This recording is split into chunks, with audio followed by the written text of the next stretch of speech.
All right, so we have here the function f of x equals x squared divided by the natural log of x. And I included the graph just to kind of give perspective, and so we kind of know what's coming. We can see that there is a vertical asymptote when x equals 1, which means that the function is likely undefined. Well, it is undefined when x equals 1.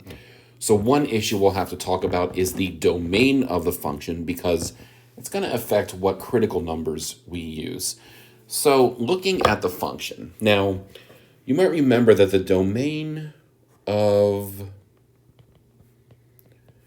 ln of x is greater than 0. Remember, you can't take the natural log of anything that is 0 or negative. Now, since the natural log of x is in the denominator, we also have to make sure that we exclude where the natural log of x is equal to 0. And remember that that was base e, so that meant that e to the 0 is equal to x, and e to the 0 is 1.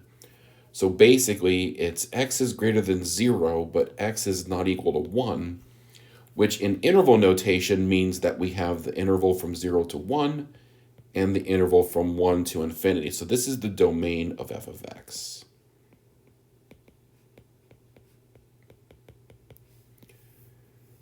And I'm sorry, I'm writing it a little bit sloppy here. I'm trying to get around the graph here. So our goal in calculus is to figure out where the maxes and mins are, and as you can see, increasing and decreasing. So that looks like it's going to be a bit of a job. Let's just see what we have here. So we're going to take the first derivative, and since this function is fractional, we're going to be using the quotient rule. So we need the derivative of x squared, which is 2x, and we need the derivative of natural log of x, which is 1 over x. And then we apply our quotient rule, which says it's the derivative of the numerator times the denominator minus the numerator times the derivative of the denominator all over the denominator squared. Okay, so looking at this does simplify just a smidge here. And remember, we can't do anything with the natural logs of x in the numerator and denominator because natural log of x doesn't show up in all the terms.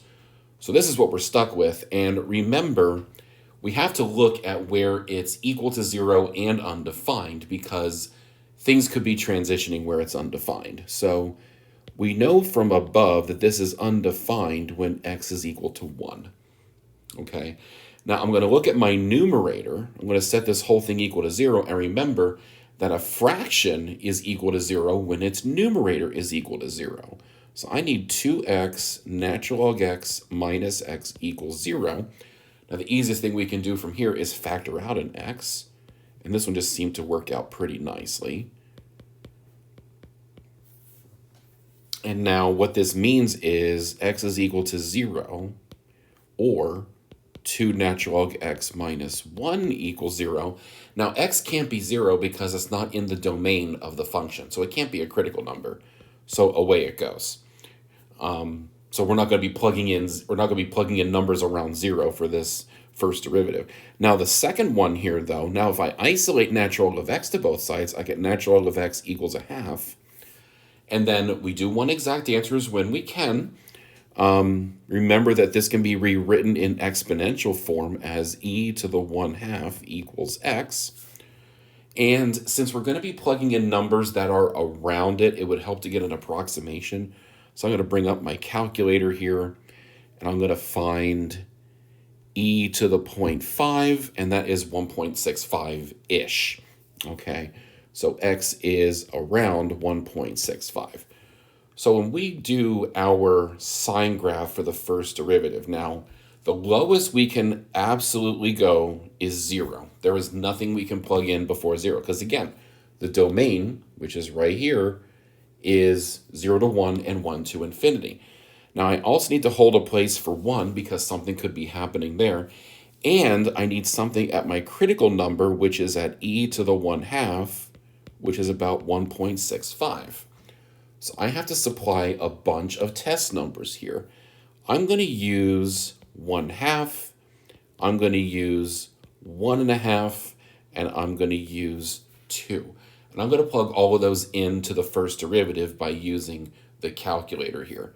So remember, the derivative is, now I'm going to write it in the original form, 2x natural log x minus x all over natural log of x squared. So I'm just going to hold a place for f prime of a half. And these are going to be wacky decimals because of the natural log, and that's okay. We're just using these to figure out what exactly is going on here. So f prime of a half. So we have 2 times a half times the natural log of a half minus a half.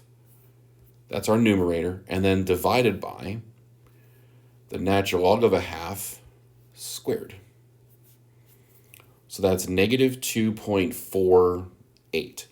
Bottom line is it's decreasing at 1/2. Which means it's decreasing on the interval 0 to 1. Okay, in fact, let me just label these intervals while we're here. We have 0 to 1, we have 1 to e to the half, and we have e to the half to infinity. Okay, now what's going on at 1.5? Well, we have 2 times 1.5 times natural log 1.5. Whoops, close the parenthesis for the natural log, and then minus 1.5, so that's the numerator. And then we're going to divide by parentheses, natural log 1.5, close the parentheses for that, close the parentheses for the natural log because you're squaring the natural log. And we have negative 1.73. So it's decreasing again at 1.5. Now that's okay. It's allowed to happen. It's a little unusual, but we'll just see how the rest plays out. Now f prime of 2, 2 times natural log 2, minus 2, that's the numerator. And then we're going to divide that by parentheses, natural log of 2, parentheses, squared. And we get 1.61, we'll say. So it's increasing at 2, which means it's increasing on the interval e to the 1/2 comma infinity. So let's just summarize this out. So that means the function is decreasing on the interval 0 to 1 and 1 to e to the half. We can't just go from 0 to e to the 1/2 because we're not allowed to substitute 1 for x. It's undefined there. Okay, and it's increasing on the interval e to the 1/2 comma infinity. So there we have it. And that means we have a relative minimum when x is equal to e to the 1/2. So I'm going to go ahead and plug that into the original function. F of e to the 1/2 is, now remember, f of x was x squared over natural log of x. So this is e to the 1/2 squared over the natural log of e to the half. Now remember, if I raise an exponent to an exponent, I multiply them, so that's just e. And the natural log of something to the 1/2, or natural log of e to the something is just the something. So this is actually equal to 2e. So that means that the minimum is at e to the 1/2, comma 2e. And if you look at the graph, that is reflected right here. I don't know if you can see the coordinates of that point, but the x-coordinate is 1.649, which we did approximate as the square root of e, or as e to the 1/2 before.